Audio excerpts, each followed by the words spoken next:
Aloha everyone, it's Christina Martini. Thank you for another request from Shala Santosha Yoga. This time it's how to Mayurasana.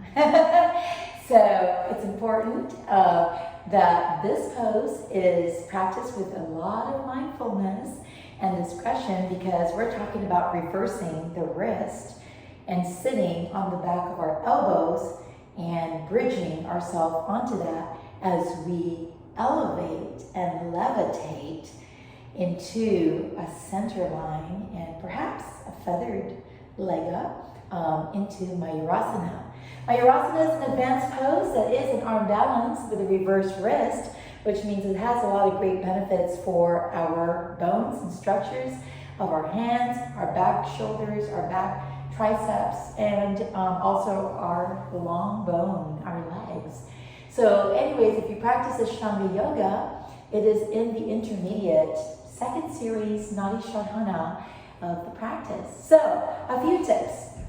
When I first learned it, I learned it with keeping my toes on the ground and just learning to keep the chest upright. And during that time, there was no invention of a wheel. And I'm going to show you a few tips on how I grew without the wheel and then how today I've come to love the wheel for some people who don't have the hand strength and the arm strength to get up and elevate the body and levitate, to a nice balance. And also this helps with like yoga therapy so you don't hurt your hands and you don't cause any injury while you're learning the practice so that you can continue your growth and enjoying your development each time you arrive to your practice. So I'm going to have a few tips on this video clips of tutorials, and so I hope you enjoy and definitely share your comments if it worked for you. And like I said, it's not for everyone yet. You have to establish a really dedicated practice to understanding this particular posture, advanced pose or intermediate pose or so forth. I consider it advanced because it is quite advanced.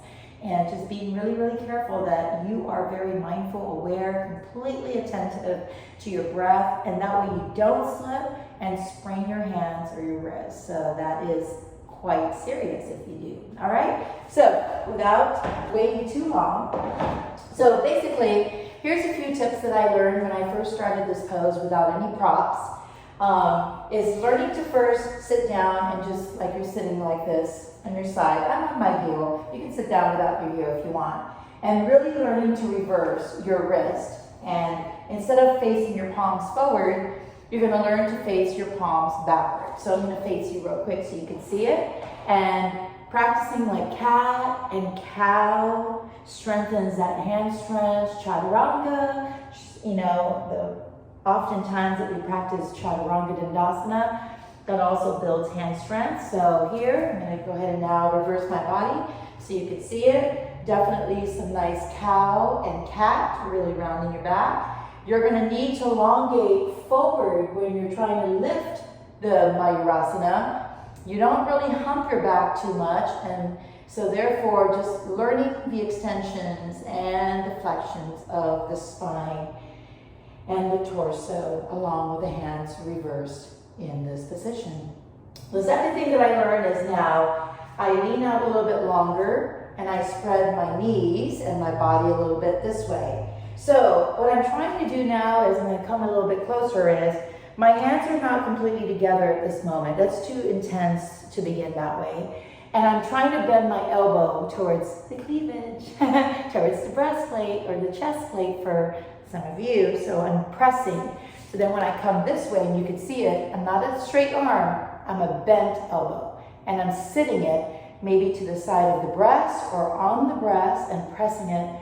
It's kind of weird. It's like pressing onto your cleavage, or it's like getting a mammogram if you got them, or just learning to compress this way.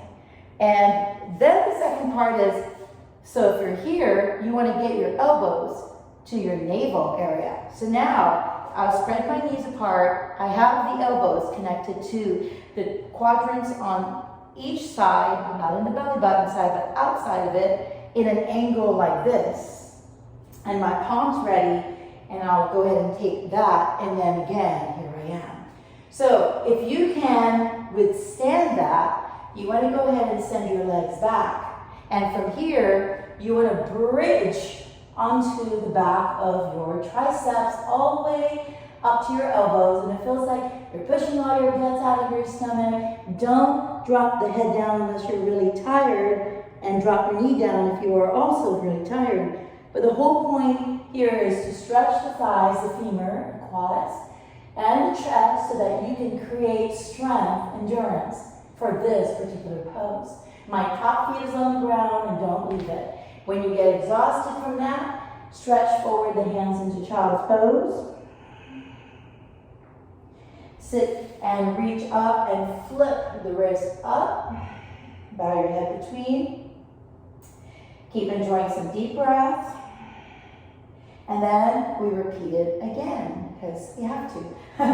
So here we go. Reverse your palms and come into all fours. Draw your knees slightly back. Don't let your elbows hyperlock, okay? So here, we're gonna start bending the elbows slightly. And then you're gonna lift up the knee, carry, suck up on top of the elbows and look forward and smile.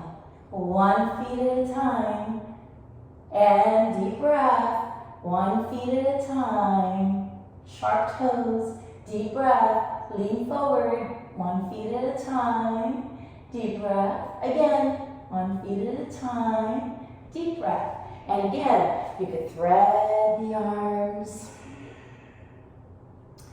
Don't forget to do the other side. Don't forget to reverse the hands to the side body, and then stretch it, reverse your palms, relax your head. Beautiful. All right. So, like I said, I'm not going to use the wheel yet. When I learned that, that was the first thing that I just had to endure and learn as we went. I know that right now, sometimes some teaches where you go here, and you drop your knees closer and you go like that with your head. That's wonderful, but that's, again, it's teaching to curl your back versus mayura is an extension of your back. So then it makes you work harder because you work so hard to curl your back. I know it's easier that way, but then at the same time when you're getting ready to lift, you're still not understanding elongating this way with your pecs, your traps, your torso, and your sternum. So for me, that's like a waste of energy, a waste of time. That's why you just learn it right. So anyways, if you want to learn it right, you have to have some patience, and you really have to have some youthfulness in you, because when you're learning things that are this intermediate or advanced, you gotta have livelihood and fun doing it, all right? So let me just show you another option that I've done. So once we're there, right, you got your hands reversed, and creating some time so that you could see and set it up if you're following me. Don't let your butt stick out because we're not going to be doing cow. We're not going to be doing cat as much, but we're going to lean over and then lift up the thighs and carry on top of your elbows again. Don't round your head down. Look up for your third eye drishti, center of the room there, and lean forward, and again, lift, and again, lift. Later on, as you get used to leaning forward, watch how my feet just levitates off the ground naturally. There's not a lot of hard work once the foundation and the whole principles is set. So that's some of the ways that you can practice without the wheel, without the wall, and without someone holding you and not tweaking, because you also know how much you can hold so that you protect your hand. And the moment you know you're weak and you're going to get loose, you just let go and don't overdo it, okay? So I'm going to go ahead and show you one more technique, which I'm going to use the wall for my tiptoe without the wheel still, and you're going to see me elongate using the tiptoe method that prior to the props is also another method that got me now to hold longer, then get away from the wall and maintain independence without props and see if that works for you. All right, so let me turn my mat around. Now I'm facing my feet towards the wall and my body's still gonna go long ways. So now here's another technique. So basically what I do is I get really, really close to the wall because I'm gonna need to tip my toe like that when I'm gonna get off these knees and move forward with the hands reverse into mayura, all right? So the first things first is you need to know your distance of where you can like that, tip your toe, all right? Once I know that distance, I'm gonna place my hands right on the ground, and again, you drop the ball or the toes, lift up, and you're practicing just here for a moment. Endurance, hold, look forward, good smile. Don't get so serious. I know it's hard. This is the roundness that I'm going to use with my back. That's the most. Just to dip me over, to sit me onto that elbow. Once I'm there, with my feet, it's on the tiptoe. See? I might even have to move back just a little bit. That's because I want to leave my toes first on the wall to show you that I don't want you leaving the wall just as yet. You need to practice that. So again, I'm on the toes, and I'm going to prop up. I'm going to lean over. I'm going to use the wall, see, to hold me up. 1, 2, 3, 4. If it slips, hold it. 5, and then relax. It is tiring, so you want to flip your hands back to the opposite direction and really take a nice child's pose and deep stretch so you don't get hurt. Woo, and you're going to work up a sweat, by the way, because when you're pressing the elbows onto the quadrants, you're in the digestive fire Agni site. And this is a very, very important part of our chakras, of our body anatomy, where we're cleansing, and this is purifying, cleansing, detoxing. We're pushing toxins away to excrete from our secretions, feces, urination, or our sweat, right? So here we go. We're gonna try it again, okay? We're gonna do things one more time, and then I'll show you how to get off the wall, just a little bit. So reset, place your hands and get ready. Again, watch the distance of your feet. I'm going to come on the ball of the toe, so it's like that, and raise up, lean a little over until I get over and tap the wall with your toes. 1, look forward. 2, don't bow down. 3, look out. 4, 5, beautiful. And now we're going to try barely touching the wall. All right, so move your hands slightly inches forward and see what happens, right? So your feet's on the ground. Your belly is ready to climb up over the elbow, and maybe you're here. And just a little bit back or a little bit forward, play around with it. And again, you're gonna probably look like this, like your nose is sewed to the ground versus up. And you're gonna figure out slowly how to either keep your toes in the wall or move a little bit forward. Keep your toes in the wall, move a little bit forward. I don't know. You have to give it a try. Only one way to find out. So, next, the wheel. So, where should we go? Well, I particularly like the wheel just about where my belly button is and my pubis. And so in that way, I could levitate. Or some people like it just slightly on the belly button, and here's the center of balance for that. You want to reverse your hands, again, for strength building, like that. The goal of this now is not so much that you're going to be able to levitate your feet off the floor, but your sternum not diving down like this, but keeping, if your sternum can start high like this, when you're finally independent into the mayura, well, you're not so, you have space to even come this low, see? And versus, whoops, you're gonna face plank on the floor. So here we go, watch carefully. I'm gonna roll a little bit. I'm going to take my feet and I'm going to connect the elbows to the side of my quads, my abdominal quadrants, and I'm going to balance. 1, 2, 3, 4, and 5. And then I just roll and just relax the knee, look up if you need help, and then relax again. One more time. Ball of the toes, lean forward. Take your elbows, even though you're on the wheel, your elbows are still attached to your sides. And again, balance. 1, 2, 3, 4, 5. Again, relax. Give that a try and see if it helps. The wheel. Well, then for the final is I'll put it all together and then see how you do and check back in with me.